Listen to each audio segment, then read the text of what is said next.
আমাদের দায়িত্বশীল। গতকালকে আজকে তিনি ঢাকা থেকে গিয়েছেন সৈয়দপুর বিমানবন্দরে, এবং সেখানে আইন শৃঙ্খলা বাহিনী তাকে একটা সাজানো নাটক করেছেন। তিনি তার বক্তব্য স্পষ্ট করেছেন যে আমার ব্যবসার জন্য আমি আসা যাওয়া করি, ব্যাংক বন্ধ, আমাকে কিছু লেনদেন করতে হবে, এই জন্য তার সাথে কিছু নগদ টাকা ছিল, যেটি খুবই স্বাভাবিক। একজন মানুষ ব্যবসা করতে পারেন তার পরিবারের প্রয়োজনে বা অন্য প্রয়োজনে তিনি এটা ক্যারি করতে পারেন।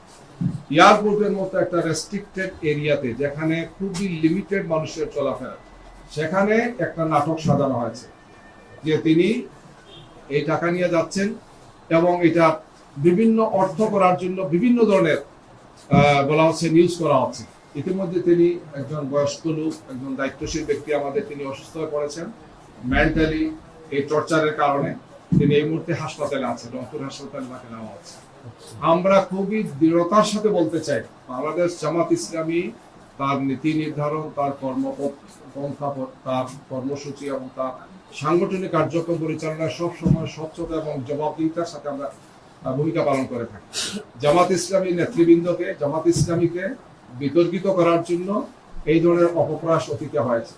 গত 28 তারিখ আমিরে জামাত যখন কুষ্টিয়া থেকে সফর আরম্ভ করেন, আপনারা খেয়াল করেছেন, তখন মেহেরপুর জেলা আমিরের গাড়িতে অস্ত্র পাওয়া গিয়েছে এই মর্মে একটা নিউজ দেওয়া হলো। পরে দেখা গেল 1 ঘন্টার মাথায় সেটা হচ্ছে বাস ছিল, লাঠি ছিল, অথবা আইরনের ছিল, যেগুলা কাজের জন্য নেওয়া হচ্ছে। অর্থাৎ সেখানে স্টেজের কাজের জন্য নেওয়া হচ্ছে, শাবল নেওয়া হচ্ছে, কুদাল নেওয়া হচ্ছে।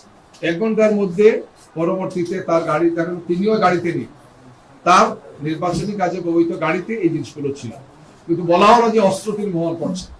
এই ধরনের উদ্দেশ্য প্রণোদিত ভাবে কিছু নিউজ তৈরি করে কিছু লোক আইন শৃঙ্খলা বাহিনীর একটা অংশের দুঃসাহসে আমাদের ভাবমর্যাদাকে নষ্ট করার জন্য চেষ্টা করা হচ্ছে। অথচ 1 ঘন্টার মধ্যে তাকে